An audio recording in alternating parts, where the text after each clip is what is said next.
Here we are back to Mr. Tucket. We are chapter 11. Chapter 11. Here it goes. Noon found the two riders almost 10 miles from the Sioux village. They were on the edge of a small stream when Francis was only too glad when Mr. Grimes called a halt at a clearing.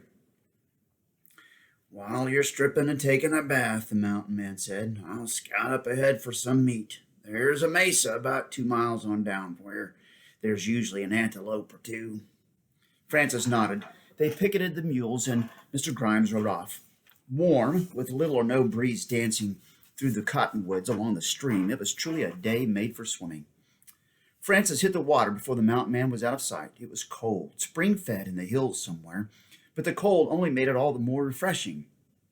He played around for a while, diving and splashing in a deep pool, and then scrubbed himself using a shirt for a washcloth. He climbed out of the stream and let the sun dry him as he lay on his back. He'd come a long way, he thought, not in miles. He doubted that he was much closer to Oregon than when the Pawnees had captured him. But in time and knowledge, he'd come what seemed like 1,000 years. He'd seen and done more than most people did all their lives, and he was only 14. Presently he was dry, so he wrapped the buckskins from one of the mule packs on the ground. He unwrapped the buckskins from one of the mule packs on the ground.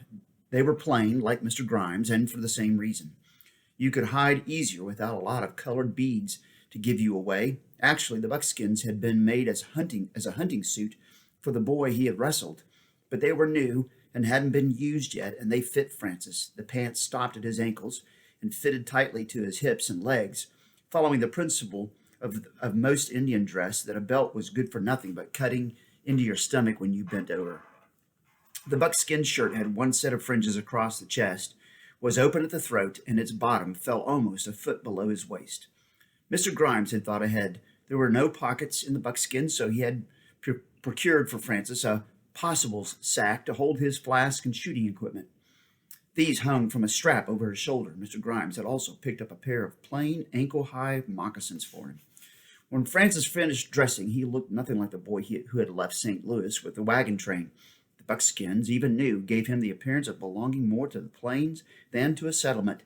His face was weathered and tan, and his hair, usually kept short by his mother, fell well below his ears. He smiled, thinking of how he must look.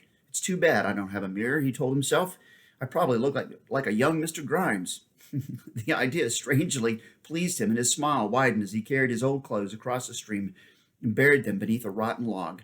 He felt as though he was burying his past life. He came back across the stream just as Mr. Grimes returned. He stopped the sorrel but did not dismount. Well, Mr. Tucket, I near mistook you for Jim Bridger. Probably would have if you didn't have a brown hair. Tim is turning gray at the temples." Francis felt a blush sweep over his face. Mr. Grimes didn't miss it. "I was going to ask you to shoot an antelope for me, but now I don't know. A red face stands out just a mite, and you might scare them away. Howsomever, if you can pull yourself up on a mare one more time, maybe I can offer you a little sport." Francis wheeled away, glad for the chance to do something. Mr. Grimes had the darndest way of noticing everything. Francis untied the mare, slipped her war bridle up tight, and with his rifle in one hand, jumped on her back. He took the reins in his other hand. Mr. Grimes loped off out of the camp, and Francis jabbed his heels into the mare's ribs to catch up. They rode side by side for 20 minutes and then pulled up sharply on the edge of what Francis first took to be a cliff. Below them lay an immense level plain, as green as a hayfield and twice as flat. Far out on the opposite side of the mesa, Francis could see 15 or 20 brown specks. "Antelope, Mr. Tucket, or dinner, depending on how you look at it. I'd like you to shoot me a nice young buck." "From here?" Francis interrupted. "Why, they're at least 2 miles away." "I know, Mr. Tucket. Not from here. You leave your mare up here with me, and you climb down there. Then you hide, and—" He dug in his saddlebags and produced a piece of white cloth and waved this around for a while. "It's an old Indian trick. They get curious about what you're wiggling and come to see what it is. Then you shoot one and make sure he's a young buck. The old ones get old by running a lot, and that makes them tough." Francis took the rag, slid off his horse, and looked down the cliff. Actually, it was a steep slide and would be descended fairly easily. "Why are you sending me down?" he asked. "I've never shot an antelope." "That's just why, Mr. Tucket. That's just why. Now you'd better get going. We've only got about 7 hours of daylight left. His voice was sarcastic. Francis looked across the mesa at the antelope and shrugged. He was sure asked to do a lot of funny things. He started down the side. Going down was easy. It wasn't as far as it looked. In 15 minutes he was at the bottom, in back of a small rise and lying on his stomach, waving the rag in the air. Francis couldn't see the antelope, and as the seconds turned into minutes, he wasn't completely sure that the antelope could see his waving rag. He raised carefully up on his elbows in the grass, but could see nothing. Turning, he looked up at the slide, hoping to see Mr. Grimes calling him back. Again, he saw nothing. This is silly, he thought. I don't even know what's happening. The antelope probably ran off when I started down the slide. He raised up again, still nothing. The grass was so high, it was like a wall around him. He started to get up, then fell back. The only thing keeping him still was fear and ridicule by the mountain man. Francis's orders had been specific: bring back a young buck. Getting up now would ruin it. But if the antelope had run off, it was stupid to stay down in the grass all afternoon. He waved the rag again. That's when the thought hit him. This was all a joke. Mr. Grimes was a great one for jokes, like sending him down to wave a rag around in a bunch of grass, telling him of all things that the antelope would come to him, and he'd fallen for it, lock, stock, and barrel. He shook his head. Wouldn't he learn? Again he started to get up, and that's when he saw the antelope. There were two of them. One was quite a bit larger than the other. They were both males, and they had seen Francis move. Even so, they stood still, absolutely still, not even blinking their eyes. Francis took in a shallow breath, held it, and leapt to his feet, swinging up his rifle. But as fast as he was, the antelope were faster. In the seeming twitch of two white tails, they were doing close to 40 miles an hour, dead away from Francis.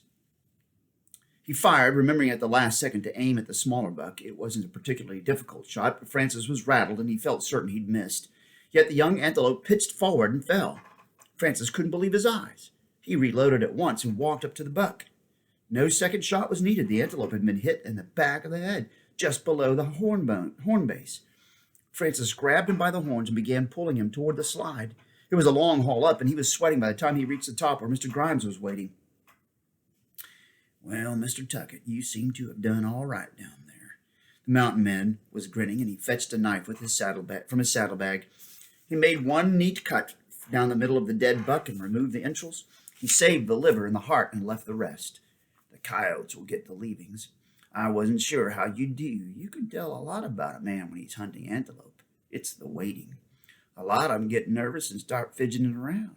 I've known grown men to actually stand up and scare them away. Francis blushed again. Well, he began, I can see how something like that could happen. Generally speaking, though, the mountain man went on as though he hadn't heard, if a man makes it through once, you don't have to worry about him. He'll pull his load when the time comes, and that's all you ask of any man. I was a little nervous, Francis said quietly. Well, it didn't hurt your shooting a lot, Mr. Grimes said, pointing towards the antelope's head. I'd call that a right smart shot. I thought I'd missed. Mr. Grimes nodded. That happens sometimes. You never know till the smoke clears. There was something about his voice. He seemed to be talking about something. Francis caught it, but didn't say anything. By that time, Mr. Grimes had a small, smokeless fire going and had spitted the liver. How much you want to bet Mr. Grimes, the one who shot him from up on high? They ate it when its edge was just turning brown, cutting it in thin strips with Mr. Grimes's knife. Francis thought he'd never tasted anything so rich and delicious. After eating the liver, they returned to the camp by the stream and roasted a whole rear quarter of the buck. Then they spent most of the rest of the afternoon and evening cutting off slices and eating them. By dark, they had consumed close to 12 pounds of fresh meat. They were hungry. Mr. Grimes wrapped the rest in the main part of the antelope's skin and put it in one of the mule packs. It doesn't really get good for 2 or 3 days, he said, and if it's well wrapped, it'll keep for more than a week. They doused the fire and turned in early. Mr. Grimes was asleep as soon as his head hit the saddle. Francis lay for a time thinking. There was something bothering him, and it took him almost 5 minutes to realize what it was.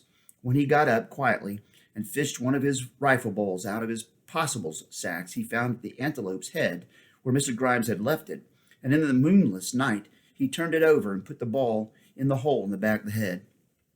As he suspected, it was much too large a hole to have been made by his rifle. He dropped the head and returned to his bed. From now on, he thought, if that man says up is down and day is night, I'll believe him. Anybody who can make a shot like that, timing it to go off at the same time as another rifle and hit a running antelope or two at 300 yards, can't be wrong. It was a comforting thought. Francis went to sleep, smiling. I told you I thought that's what it was. There you go. That's it for tonight. That was chapter 11. Bye.